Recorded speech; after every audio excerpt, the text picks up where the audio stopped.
महाराष्ट्र की बात करूँगा मैं। महाराष्ट्र में जो लोकसभा को लेकर महाराष्ट्र में जो गठबंधन है, तोड़जोड़ चालू है, इसके कैसे देखते हैं? मराठा आरक्षण को लेकर पूरे इलेक्शन में इम्पैक्ट हो रहा है, तो क्या बोलेंगे आप? तो इस सवाल का जवाब बेहतर तरीके से इम्तियाज साहब दे पाएंगे, क्योंकि वो और यहाँ के एमपी हैं और हमारे महाराष्ट्र के प्रेसिडेंट हैं, तो वो आपको जवाब दे सकते हैं। आप बोलिए।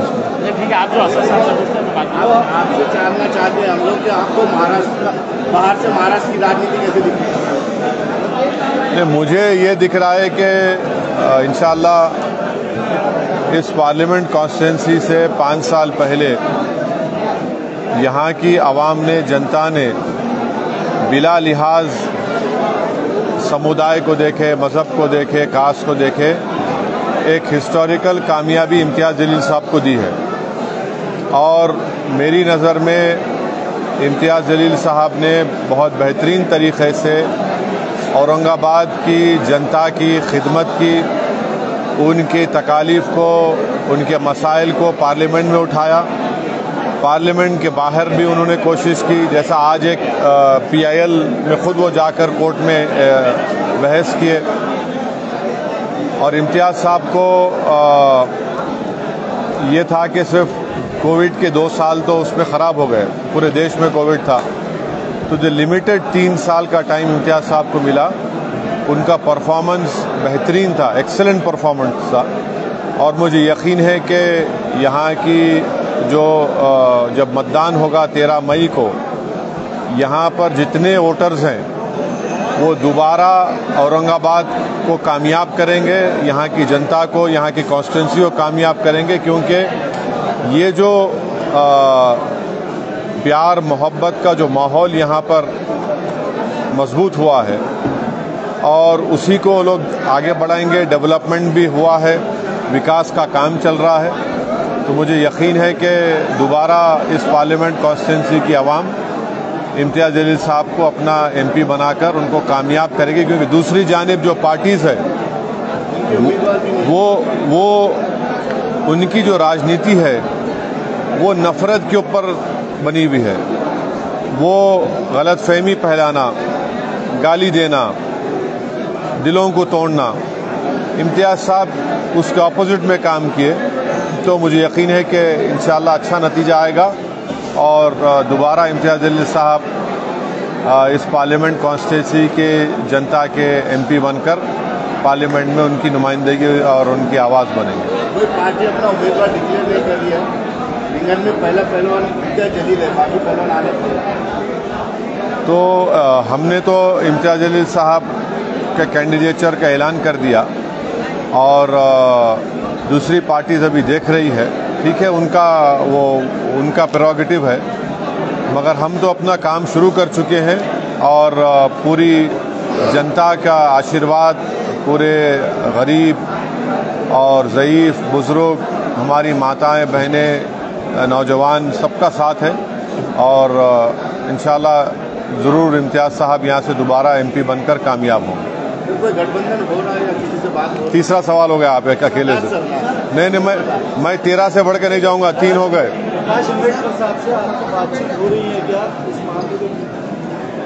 नहीं, बाड़ा साहब से हमारी अभी तक कोई बातचीत नहीं हुई है और मैं पहले भी कहा हूँ, आज भी कह रहा हूँ, मैं इम्तियाज़ साहब, हमारे पार्टी के तमाम लोग उनकी बड़ी इज्जत करते हैं, करते रहेंगे। वंचित सोबत आघाडीचे संकेत देत आहेत इम्तियाज, असं काही बोलणं सुरू आहे? वंचित बहुजन आघाडीला सोबत घ्यायचंय का? वंचित के साथ जाएंगे क्या? इसके साथ में नहीं? तो अभी जो रिपीट किया वो आप सुन लो आप। हाँ, संजय राउत ने आज बुल्ढाना में सभा में प्रधानमंत्री नरेंद्र मोदी की तुलना औरंगजेब से की है और उन्होंने कहा है कि जिस तरह प्रधानमंत्री नरेंद्र मोदी गुजरात में पैदा हुए और दिल्ली से पूरी सत्ता चला रहे हैं और महाराष्ट्र में नुकसान पहुंचा रहे हैं। गांधी को मारने वाले कहाँ पैदा हुए थे? गोडसे कहाँ पैदा हुआ था? ये जो मुंबई की सड़कों पर फसाद हुआ था, जिसमें हिंदू मुसलमान मारे गए थे, उनको मारने वाले कहाँ पैदा हुए थे? भिवंडी के फसाद में जो गरीब लोग बर्बाद हुए, उनको बर्बाद करने वाले कहाँ पैदा हुए थे? तो ये सब सोचना पड़ेगा। तो ऐसा है ना, को घर को आग लगी, घर के चिराग से का मामला है ये। तो हम तो आग बुझाने वाले हैं और हम अमन को मजबूत करना चाहते हैं। अब ये जो महाशय का आप नाम लिए, वो 2014 में कुछ और बोल रहे थे। 2014 में क्या बोले वो? हिंदू हृदय सम्राट, इन्होंने अपना लिखे भी थे आर्टिकल में। तो बदलता है रंग आसमां कैसे कैसे, देखो आप। तो ये इनका ये चल रहा है। उन्होंने ये भी कहा है कि सियासत करते हुए संविधान को बचाने के लिए हमने चेंज किया है, खुद को परिवर्तन। वो कभी अपने लिखे हुए एडिटोरियल्स को पढ़ ले तो उनको आईना दिख जाएगा। अब पांच सवालात हो गए, 6 हो गए, 6। हाँ, किसके ऊपर? देखिए, एक बात सुनिए, मैं कोई बादशाह का स्पोक्स पर्सन नहीं हूं, मैं आपका स्पोक्स पर्सन हूं, आम जनता का स्पोक्स पर्सन हूं। और सुनिए, भारत को संविधान मिलने के बाद ही कोई राजा नहीं रहा, सब बराबर हो गए। तो हम बात करेंगे संविधान के दायरे में रहकर आज़ादी की लड़ाई में सबने हिस्सा लिया था। अब ये बादशाह के बारे में मैं बोलूं, उनका स्पोक्स पर्सन बनूं, मैं नहीं बन सकता। मैं पार्लियामेंट में खड़े होकर यह कहा हूं, आपसे भी कह रहा हूं।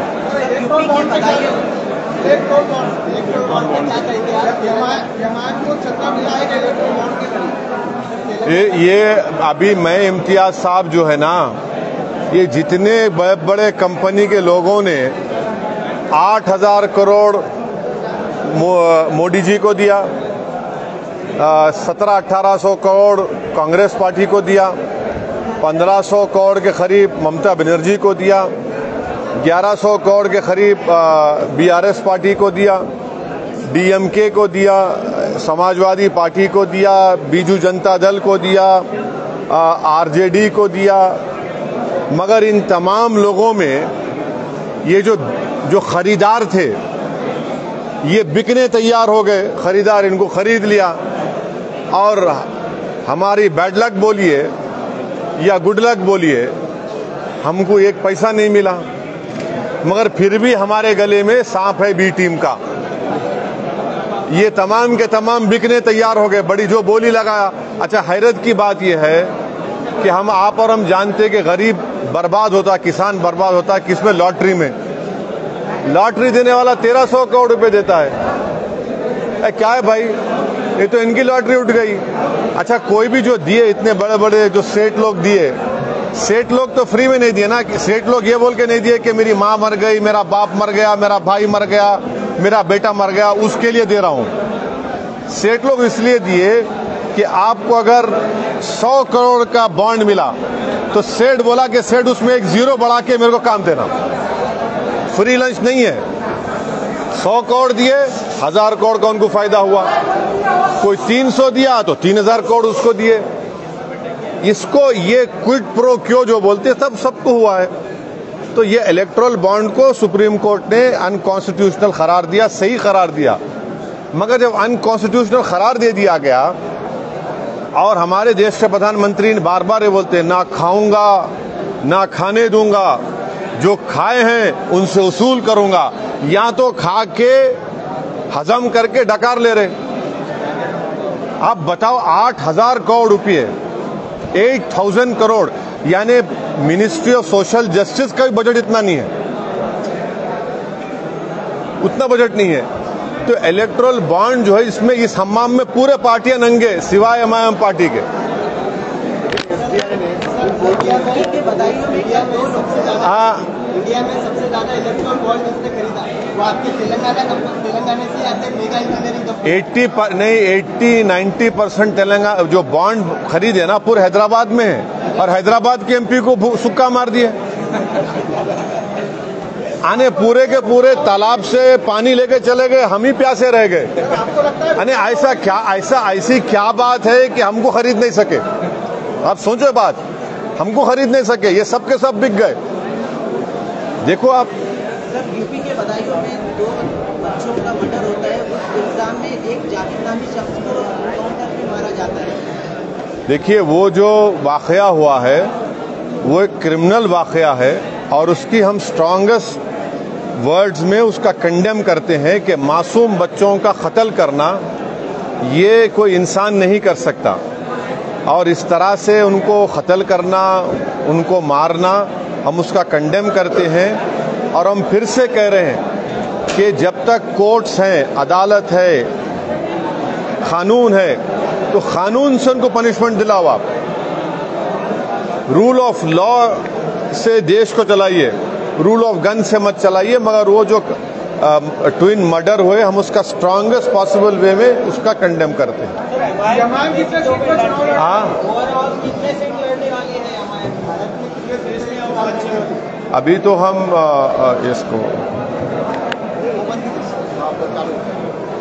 तो हम हैदराबाद, औरंगाबाद और किशनगंज से अपने कैंडिडेट्स का अनाउंसमेंट कर चुके हैं। महाराष्ट्र में और कहां पर लड़ेंगे ये इम्तियाज साहब आपको बता देंगे, खुले तौर पे बताएंगे या अनऑफिशियली बताएंगे। हाँ, बहुत सी चीजें दिमाग में चल रही हैं इनके।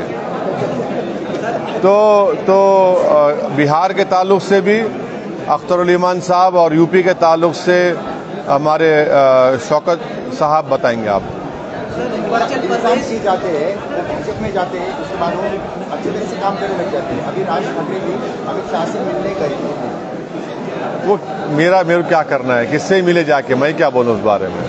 मगर ये है कि मेरे को याद आ रहा है एक टीवी स्क्रीन, उसमें वीडियो याद आ रहे मेरे को, तो नहीं मालूम शायद पिक्चर वो खत्म हो गई अभी। हिमाचल प्रदेश में कई सारे मुसलमानों के जो शौक है, हाँ, वो जो समाजी सोशल बाइकआउट का धमकी दी जा रही है वो कॉन्स्टिट्यूशन के खिलाफ है, फंडामेंटल राइट के खिलाफ है और वहाँ के प्रदेश की सरकार को इसको रोकने की ज़रूरत है। ये सोशल बाइकआउट, अनटचेबिलिटी संविधान में इल्लीगल है, ये गलत है ये, और ऐसा होना बहुत गलत है। कई सारे एप्लीकेशन आए हैं सुप्रीम कोर्ट में, क्या करेंगे आप? मैं भी पार्टी हूँ उसमें, तो सुप्रीम कोर्ट में चल रहा है मामला।